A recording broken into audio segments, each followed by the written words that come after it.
My 31-year-old mother passed away from cancer 3 weeks ago. It was heartbreaking, to put it mildly. My younger brother now lives a few towns away with his wife and son, but I was the only one who took care of my mother when I lost my dad and my elder brother. The problem arose from my brother's and his wife's financial difficulties with rent. Given that they would only be staying briefly, my mother consented to allow them move into my deceased brother's house as long as they tried to make improvements rather than toss out any stuff. This condition was accepted by my brother and his wife, but my mother began to miss my brother's belongings after a month. His furniture was thrown out as well, and my brother's wife altered the room's appearance after complaining that the decor didn't suit her taste. My brother's wife got into a fight with my mom after she urged them to stop, and after that, the brother's wife spread rumors that my mom had kicked her out when she was pregnant. The family turned against me and my mother because no one, not even my mother, knew. A few months later, my brother and his wife lost communication. My brother's wife banned my mom and called her derogatory names despite her attempts to communicate with her through letters and other means. We were unaware that she had given birth to a child until we coincidentally came across a post on Facebook. My sister-in-law insisted on keeping my mom from meeting her grandchild, even though my mom had invited them since she was ill. Sent a gift that was later returned. Knowing that she wouldn't get to see her grandchild saddened my mom. When I attempted to contact my brother, I was also blocked. That's it, don't try. My mom passed away. It was already too late. My mother instructed me to tell her grandson about her as soon as I have the chance and left some money for him. When my brother and his spouse showed up for the funeral, I was taken aback. When I saw them, I went crazy. My sister-in-law stopped by to offer her condolences. I instructed them to go after we had a disagreement. No hard feelings since I'm grieving, my sister-in-law stated. But I lost it. I screamed at them nonstop. I refused to give up, even though my aunt advised me to. Others agreed with me when they departed, but my aunt chastised me and called my behavior dishonorable. She claimed it was wrong and that she didn't think I would do this. I'm in terrible shape. I keep saying no to my aunt's requests to meet after. She spoke with my brother. The top comments are as follows. They are not insensitive or a hole in the wall. They did not respect her when she was living, so why are they there now that she has passed away? Another reason for inheritance can be to maintain one's dignity and try to win over the other family members. Not the whole. Opie, let me start by saying how sad I am for your loss of your mother and the difficulties you are facing in dealing with all of this drama. It's such a horrible place to be. You are grieving for your mother's death, her disease, and the loss of your living brother on the one hand. The other is full with your brother and sister-in-law torturing you even more. To put it nicely, your sister-in-law is that offline, so forget about it and go on. She aspires to be the champion who makes apologies. No, not right now, not right now. Dealing with her just needs to happen when you're ready. We had a similar argument during my dad's funeral. I'm not kidding when I say that my parents' younger brother got into a fight. Brisk altercation during the funeral. Opie, I can speak from experience and deep hurt when I say that you should prioritize your mental health right away. After losing your mother, give yourself some space. Don't let individuals like your sister-in-law coerce you into doing things you don't want to do at this point. Your mother's death has nothing to do with your sister-in-law's manufactured drama. Never use the justification, "This is what Mom would have wanted," as a means of gaining what you desire.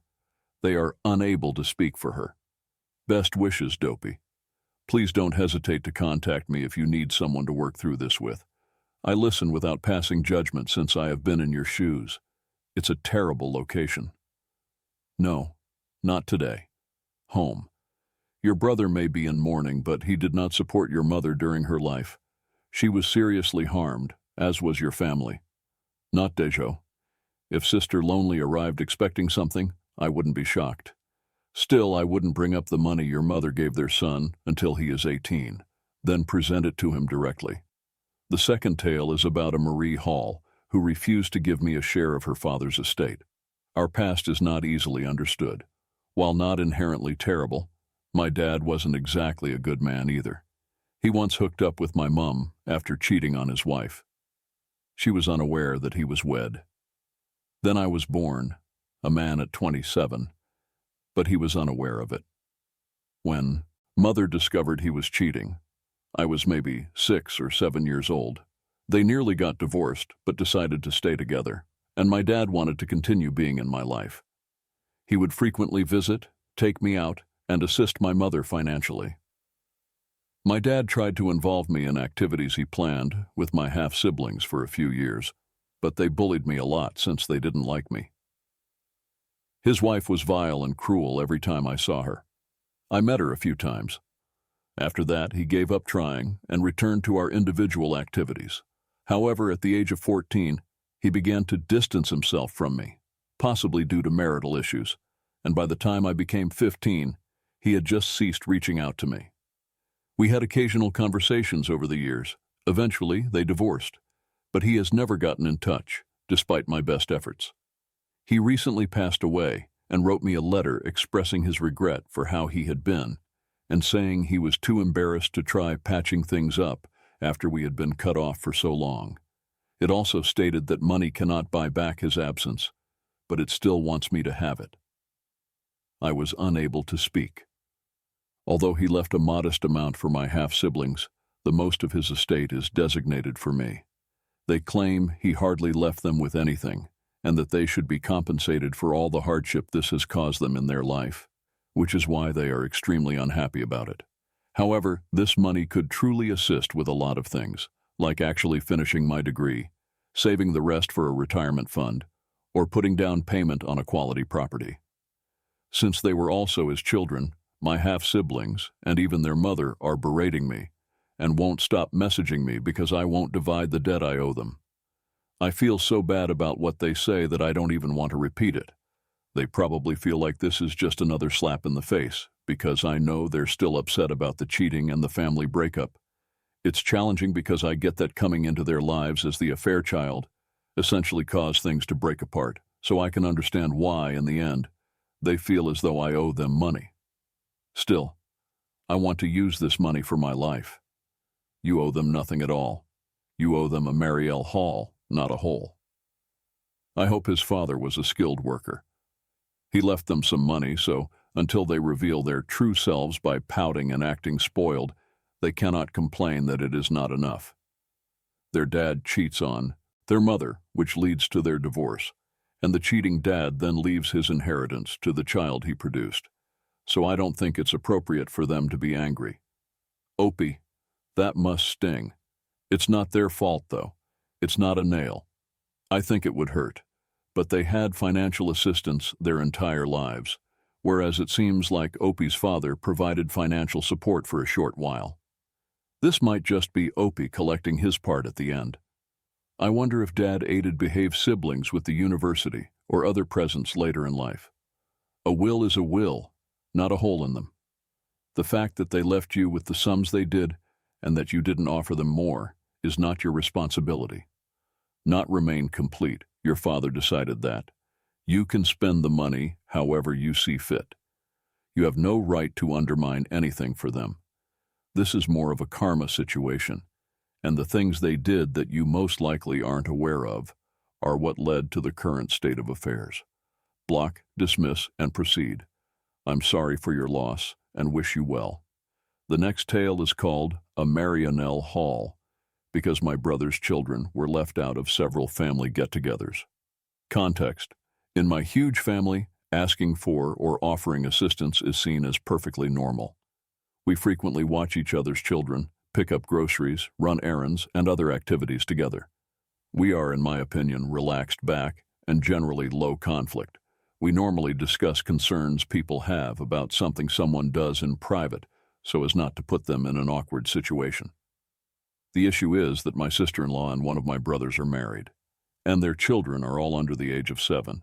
Sister has very strong opinions about parenting and what their children should and shouldn't be permitted to do. When her kids are with the other cousins at their relatives' residences, she expects us to follow her rules. If the guidelines are broken, she doesn't confront the offender personally. Instead, she sends them an email outlining exactly what went wrong. The emails appeared to be written by a supervisor.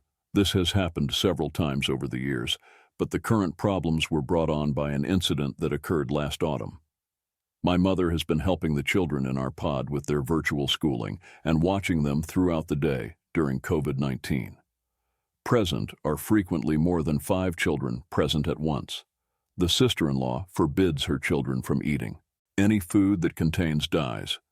It is a general health issue rather than an allergy. While everyone else was enjoying popsicles during the day, my mom forgot and handed one of her children one during the day. When sister-in-law picked them up, the child was eating it, and although she didn't say anything at the moment, it was obvious that she was upset. After that, my mom got an email with bullet points outlining her areas of improvement, starting with, "Per our recent discussion, it was my understanding that you understood that child cannot have food with dyes in it." My mother felt deeply offended. Furthermore, my dad was carbon duplicated by my sister-in-law, who went to their house to talk to them. Although my sister-in-law expressed regret for her communication approach, she persisted in her demands for an apology on behalf of my mother. After that incident, my mother apologized, but has since chosen not to routinely monitor their children. Since everyone is wary of them and their children, we don't invite them to events that might go against her guidelines.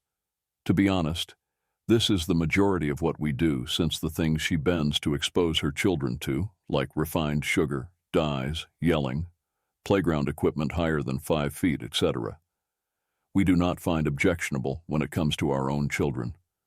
My brother inquired about it recently, and my siblings and I answered honestly. Around them, we have the impression that we are treading carefully. He defends the mama bear aspects of her behavior and believes that we may gradually assist her by being patient. He claims that she communicates about significant matters via email due to her anxiety disorder. We declined. Do we deserve a hall pass for keeping my nieces and nephews out?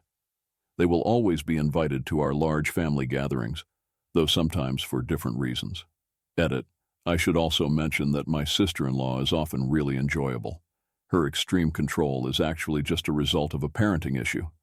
Before they had children, we never had any problems with her. The best comments are as follows. Your brother-in-law is playing a bait and switch, not the whole. Her anxiety-driven need to regulate every aspect of her children's surroundings is the problem, not her emails. It is not your family's role to support her by being patient. Rather, it is her obligation to address her difficulties in therapy. Rather than providing for her, her spouse ought to be pushing her to see a therapist. She ought to give her kids some snacks if she has a problem with the food that is served. She should get her own child care if she is uncomfortable with the play style rather than expecting everyone to accommodate her. She's basically keeping the rest of the family hostage with every syllable of this. Additionally, she is preparing her children to go completely insane when they grow up. It is often known that children who are overly repressed typically exhibit a corresponding degree of rebellion during their adolescent and college years. Despite her good intentions, she's causing serious harm. Not de-whole. Mama Bear and Zoya Bear should hibernate in the realm of cotton wool, since the manner she is attempting to protect her children is impractical and will eventually come back to haunt her. Unless you find a coven of other like-minded parents, I feel bad for these kids. Her children are going to experience extreme loneliness and isolation, and when they are eventually permitted to venture out into the real world, chaos is going to ensue.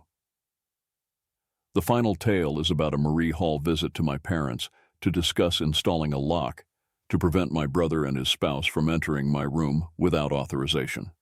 To put things in perspective, I am a 21-year-old woman who still has to live at home with my parents because COVID interfered with my plans to move out. My parents are content that I'm still living with them until I have enough money to move out, and I'm fine with that. I don't mind that my 26-year-old brother and his 26-year-old wife frequently visit us.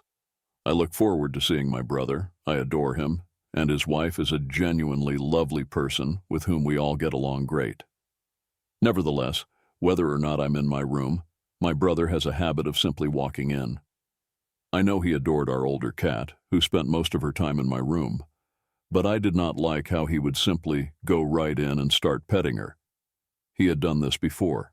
He halted done this for a while following the death of our previous cat. She will always be missed, but I felt that I needed a new cat to help me move on after losing my previous one, so I recently adopted 2 kittens from a rescue. Although it has been incredible, my brother's habit of barging in has gotten worse. I've told him over and again that he should ask permission before entering my room, and that he should respect my decision if I say no. He always responds with sure or okay, but it sounds really contemptuous. After retrieving an ice cream bar from our freezer, his wife will always trail behind him and sit on my bed while he eats it. This ritual has been going on for 6 months now, and I'm tired of it. They consistently disregard that my room is a place for me to be alone, unwind, and recharge. This past weekend, as I was getting ready for a date with my boyfriend, they simply barged into my room and started petting the cats that were in there with me. It really got to me. He remarked that because I'm applying makeup in the bathroom, why don't I simply change there too? He also stated he wanted to pet the kittens. I requested him to please leave, explaining that I was trying to get ready. I gave up and showered in the bathroom. When I arrived home, I spoke with my mother about obtaining a lock or something to put on my door to stop them from coming in and eating without my permission or sitting on my bed. When my brother inquired whether we were home, my dad, bless his heart, though he is sometimes unaware, had no problem telling him we were heading outside to look for a lock. That's how my brother found out about this. My brother is now stating that I'm exaggerating and that I have the kittens in there a lot of the time. They follow me in there to sit in my bed and watch me do everything since they hate being alone. He hasn't been harsh to him or the kittens by denying him access to pet them whenever he pleases, or by seemingly depriving them of human contact and attention. All he wants to do is pet them. I'm getting tired of him and his wife coming in, but I'm also beginning to question whether or not I'm overreacting by considering installing a lock to keep them out. Furthermore, the sister-in-law never opens the door. Instead, she usually follows her brother a little while after he does. Edits. I should add the following information, as someone mentioned in the comment. When I'm not around, I leave my door slightly open to let the kittens come and go as they please. Usually they hang out with my parents and only come into my room when they need a litter box or a bite to eat. I have my door open for my kittens most of the day, so they can come and go as they choose, and I would never consider making them stay pent up in my room all by themselves when I'm not home. Not the whole. If you just requested permission, you wouldn't need it. What a giant jerk. It's your room, so it doesn't matter if the kitties are there. Install a little cat. Door in addition to the lock so they can come and go as they like. Edit. Let's hope this is op so the cats may come and go as they choose. Nothing terrifies my 2 kitties more than a closed door. Not a hole. Your brother can go adopt some kittens himself if he's really so sad about not being able to pet ones. I think kitten season has arrived, and cats in need of homes will continue to pour into shelters in droves. Why doesn't he go acquire some pets that he can cuddle at home? Opie, I hope you get that lock and can enjoy your privacy after everything. You deserve it. Furthermore, I'm positive the kittens are receiving enough of affection and social attention. Your brother is only trying to be nice. He recently acquired an older orange male named Ferd as a pet, and he's really affectionate and caring to that large guy. Ferd was adopted about a month ago. However, I believe he misses having lively cats around. He may also be concerned that since he currently lives in a caravan on a farm, any kittens might not be able to survive there.